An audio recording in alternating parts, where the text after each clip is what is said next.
Ecco, io darei subito la parola al Presidente Tiziana Virgili per un saluto. Prego. Grazie dottore, vi saluto veramente volentieri, porto il saluto mio di tutta la provincia che è rappresentata anche dall'assessore alla protezione civile Bellan e dal dirigente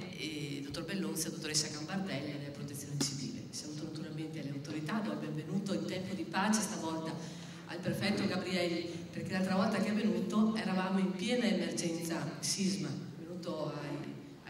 penso il 23-24 di maggio a Ficarolo ed eravamo proprio in piena confusione, ma direi in piena paura per quello che era capitato. Mi fa piacere vedere che la sala è piena di tecnici, ma anche di amministratori e volontari della protezione civile. Ringrazio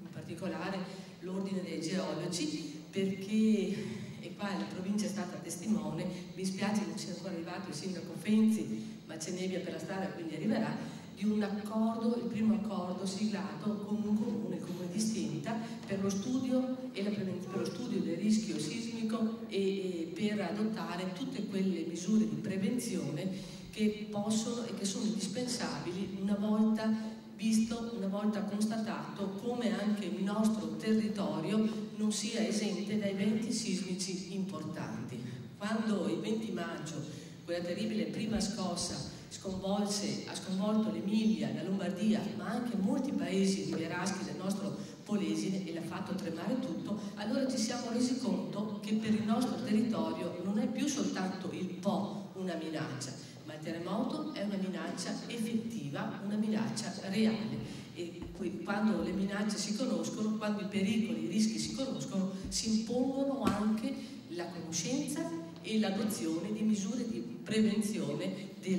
tale eventualità. Quindi un incontro, il convegno di oggi credo che sia quanto mai utile, quanto mai indispensabile. Il ruolo che i geologi, che l'Ordine dei Geologi svolge in questo ambito credo che non abbia bisogno di presentazione da parte del Presidente della provincia, ma sia proprio la loro stessa essenza e il loro stesso patrimonio culturale che ben lo delineano. A me non rimane altro che ringraziare, augurare un buon convegno,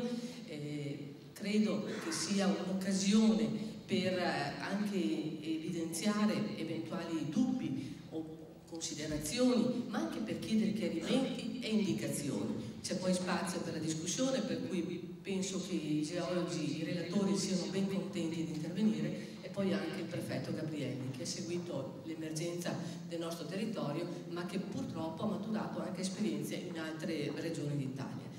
L'augurio che faccio a tutti, a me ma a tutto il territorio, è che non dobbiamo più confrontarci con eventi naturali di tale portata, perché la natura, e qua mi scuso per chi me l'ha sentito ripetere tante volte, non guarda in faccia a nessuno e soprattutto non fa sconto a nessuno, perché la natura è veramente lei che detta le leggi, non siamo noi con le nostre indicazioni talvolta fasulle, poco rispettose di quelle che sono le forze naturali, che dettiamo o che possiamo dettare le regole. Grazie ancora e buona giornata.